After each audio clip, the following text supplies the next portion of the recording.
Combinations chapati రోటీ కాకుండా సంతృప్తిగా rice కూడా తినవచ్చు. Doctor rice, sugar free rice, doctor rice, diabetic rice, sugar పెన్సని బియ్యం, డాక్టర్ రైస్. సుమారు 55 లక్షల విలువ చేసే ఇంజిన్లు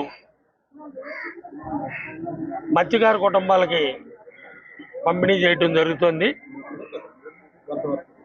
అలాగే మిగతా వలలు కానీ ఇంజిన్లు కానీ సుమారు ఒక 45 వాసుపారిపాలెం, జాలరెండాడ, శివగణేష్ నగరం, అప్పుగారి ప్రాంతం వాళ్ళకు కూడా ఇంకా పంపిణీ చేయవలసింది ఉంది. 2014-19లో చంద్రబాబు నాయుడు గారి నాయకత్వంలోనే ఉద్దుతు సమయంలో కానీ మామూలు రోజుల్లో కానీ పేద మత్స్యకార కుటుంబాలను ఆదుకోవాలనే ఉద్దేశంతో ఆ రోజు పడవలు కానీ మన ఇంజిన్లు కానీ వలలు కానీ ఇది GPS సిస్టమ్స్ కానీ అన్నీ కూడా 50% సబ్సిడీకి ఆ రోజు ఇవ్వడం జరిగింది. 2019-24 ఈ జగన్మోహన్ రెడ్డి ప్రభుత్వంలో మత్స్యకారులకి సబ్సిడీ మీద ఒక్క వస్తువు ఇచ్చిన దాఖలాలు కూడా లేవు. 5 సంవత్సరాల్లో ఒక్క రూపాయి కూడా ఇచ్చిన దాఖలాలు లేదు. మరలా కూటమి ప్రభుత్వం వచ్చిన తర్వాత మరలా ఈరోజు మొట్టమొదటిసారిగా పెద్దాలపేట గ్రామంలో ఇంజిన్లు పంపిణీ చేయడం జరుగుతుంది. అలాగే మత్స్యకార భరోసా 20,000 రూపాయలు ప్రకటించినట్లుగా మత్స్యకార కుటుంబాలన్నిటికీ కూడా 20,000 రూపాయలు వేసి ఆదుకోవటం కూడా జరిగింది.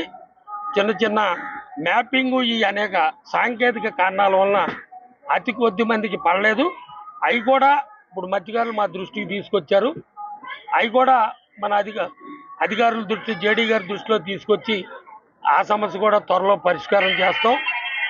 అంతేకాకుండా డెవలప్మెంట్ విషయంలో కానీ ఆ రోజు ఉచిత గ్యాస్ సిలిండర్ కానీ 4,000 పెన్షన్లు కానీ అన్నీ కూడా మొత్తం ఒక్కొక్కటిగా రాష్ట్రం 12 లక్షల కోట్ల రూపాయల అప్పులు పాలైనప్పటికీ కూడా ఈ జగన్మోహన్ రెడ్డి పరిపాలనలో అప్పుల ఆంధ్రప్రదేశ్ అయిపోయిన దాన్ని మళ్ళా చంద్రబాబు నాయుడు గారు మొదటి సంవత్సరంలోనే ఒక ఆర్థిక వ్యవస్థను ఒక గాడిలో పెట్టి తల్లికి వందనం కూడా ఎంతమంది ఉంటే అంతమంది పిల్లలకి తల్లికి వందనం కూడా వేయటం జరిగింది, మీ అందరికీ తెలుసు.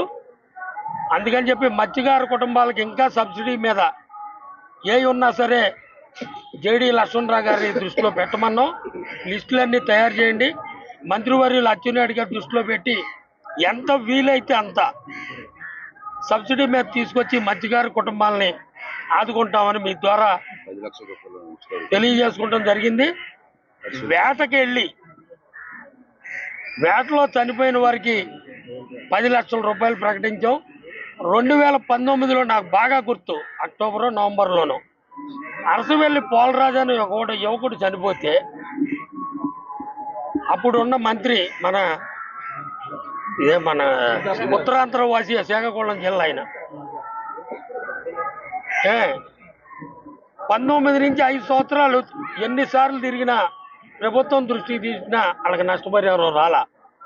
ప్రభుత్వం వచ్చిన 3 నెలల్లోనే అరసవెల్లి పోలరాజు కుటుంబానికి 10 లక్షల రూపాయలు తీసుకొచ్చి చెప్పిన మాట ప్రకారం 3 నెలల్లోపే తీసుకొచ్చి ఇవ్వటం జరిగింది. ఏదైనప్పటికీ కూడా చంద్రబాబు నాయుడు గారి నాయకత్వంలో మత్స్యకార కుటుంబాలకి ఆదుకుని వాళ్ళ పైకి తీసుకొచ్చే బాధ్యత పూర్తిగా ప్రభుత్వాన్ని మాదని మీ ద్వారా తెలియజేసుకుంటున్నాం. తెలుగులో ఫాస్టెస్ట్ న్యూస్ ఇప్పుడు కొత్త అవతారంలో 5 సెకండ్లోనే పూర్తి వార్తా సమాచారం మీ చేతిలో. సోషల్ మీడియా ట్రెండ్స్ మీ కళ్ళ ముందుకే live TV and voice search options తో ఇప్పుడే డౌన్లోడ్ చేయండి. యాప్ లింక్ డిస్క్రిప్షన్లో ఉంది.